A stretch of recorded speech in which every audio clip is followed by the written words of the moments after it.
we're talking about succession plan, and part of it is meeting with the employee and learning about what they're doing, the check-ins, the assessments, and things like that.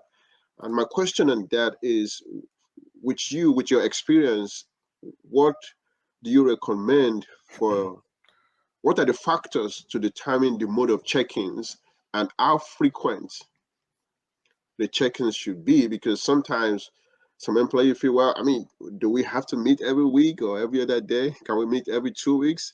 And the leader, as you said, will say, well, I have to meet with you every week or every 3 days because this is very important. And sometimes it feels like unnecessary to the person receiving such assessment, but then to the leader, it's like this is very important. So my question is, how is the best way, or what are the factors to determine the mode of check-ins and how frequent such check-ins should be? Yeah, I don't know that I could say that, hey, for every organization, this is what the frequency should be. And even within an organization, with the employee.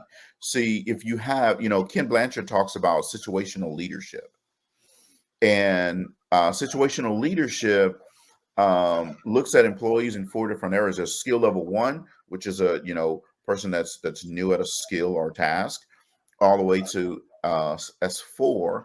So with that S1, I'm going to have more frequent updates. With that S4, I'm going to have less frequent updates. With an S1 person, I'm going to be more directional, versus with an S4, I'm going to be more listening to their ideas and what they think we should do.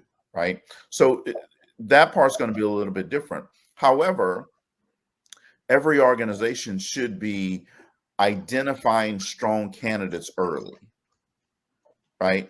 And every organization is going to do a mix of internal promotions and outside hiring, and but sometimes the best candidates are right inside the building.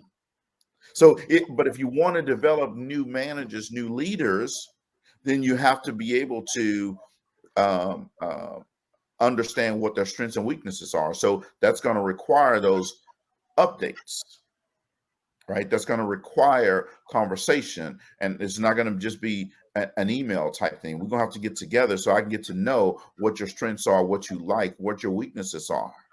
And I know some people don't like to use the word weakness. It's a word. It's a mindset thing. Everybody has a weakness. Everybody has something that they don't do well, right? I like to think that I'm pretty good at a lot of things, but guess what? There's some things that I'm weak at. Yes. All right. So don't get caught up over words.